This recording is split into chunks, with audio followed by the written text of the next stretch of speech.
ओम शांति। संपूर्ण पवित्रता की व्यक्तवाणी को कंटिन्यू करते हैं। तो बाबा कहते हैं कि संपूर्ण पवित्रता की परिभाषा बहुत श्रेष्ठ है और सहज भी है। संपूर्ण पवित्रता का अर्थ ही है स्वप्न मात्र भी अपवित्रता मन और बुद्धि को टच नहीं करे। इसी को ही कहा जाता है सच्चे वैष्णव। चाहे अभी नंबरवार पुरुषार्थी हो, लेकिन पुरुषार्थ का लक्ष्य संपूर्ण पवित्रता का ही है और सहज पवित्रता को धारण करने वाली आत्माएं हो। सहज क्यों है? क्योंकि हिम्मत बच्चों की और मदद सर्वशक्तिवान बाप की। इसलिए मुश्किल व असंभव भी संभव हो गया है और नंबरवार हो रहा है। तो होली अर्थात पवित्रता की भी श्रेष्ठ स्थिति का अनुभव आप ब्राह्मण आत्माओं को है। सहज लगती है या मुश्किल लगती है?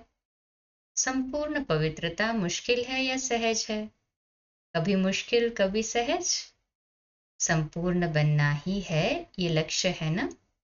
लक्ष्य तो हाईएस्ट है ना। ये लक्ष्य ही ढीला है कि कोई बात नहीं सब चलता है। नहीं, ये तो नहीं सोचते हो थोड़ा बहुत तो होता ही है। ये तो नहीं सोचते थोड़ा तो चलता ही है, चला लो, किसको क्या पता पड़ेगा। कोई मनसा तो देखता ही नहीं है, कर्म में तो आते ही नहीं हैं। लेकिन मनसा के वाइब्रेशंस भी छिप नहीं सकते। चलाने वाले को बाप दादा अच्छी तरह से जानते हैं। ऐसे आउट नहीं करते, नहीं तो नाम भी आउट कर सकते हैं, लेकिन अभी नहीं करते।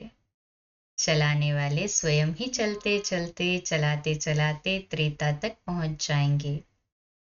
लेकिन लक्ष्य सभी का संपूर्ण पवित्रता का ही है। सारे चक्र में देखो, सिर्फ देव आत्माएं हैं जिनका शरीर भी पवित्र है और आत्मा भी पवित्र है। और जो भी आए है आत्मा पवित्र बन भी जाए, लेकिन शरीर पवित्र नहीं होगा।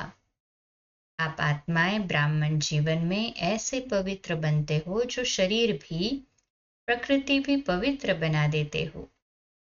इसलिए शरीर भी पवित्र है तो आत्मा भी पवित्र है।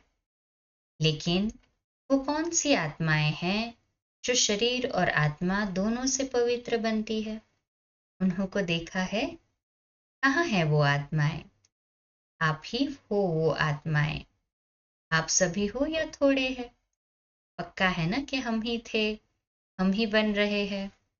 तो हाईएस्ट भी हो और होलीएस्ट भी हो, दोनों ही हो ना। कैसे बने? बहुत अलौकिक रूहानी होली मनाने से होली बने। कौन सी होली खेली है जिससे होलीएस्ट भी बने हो और हाईएस्ट भी बने हो? सबसे अच्छे से अच्छा श्रेष्ठ रंग कौन सा है? सबसे अविनाशी रंग है बाप के संग का रंग। जैसा संग होता है ना, वैसा रंग लगता है।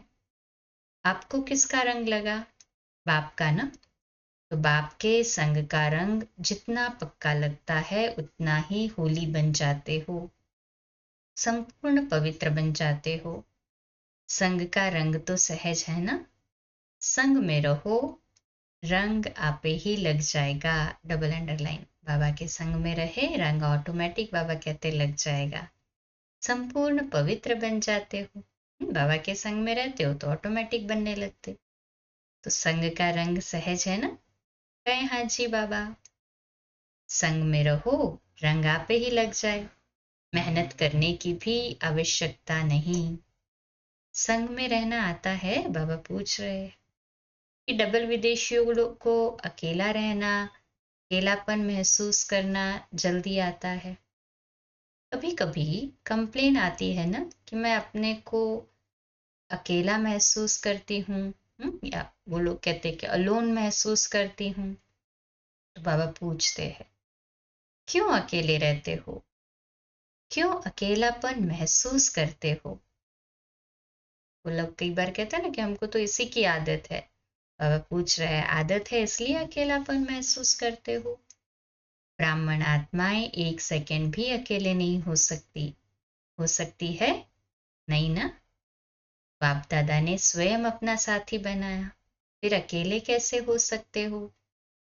कई बच्चे कहते हैं कि बाप को कंपेनियन अर्थात साथी तो बनाया है, लेकिन सदा कंपनी अर्थात साथ नहीं रहती। क्यों? कंपेनियन बनाया है इसमें तो ठीक है। सभी से पूछेंगे, आपका कंपेनियन कौन है? तो बाबा ही कहेंगे ना। सभी यही कहेंगे, कंपेनियन कौन है आपका? तो आंसर में बाबा ही कहेंगे। बाबा कंफर्म कर रहे, जब कहते हो कंपेनियन बनाया है, यूज भी तो करना आना चाहिए ना। अच्छा, इसी को कल कंटिन्यू करते हैं। ओम शांति।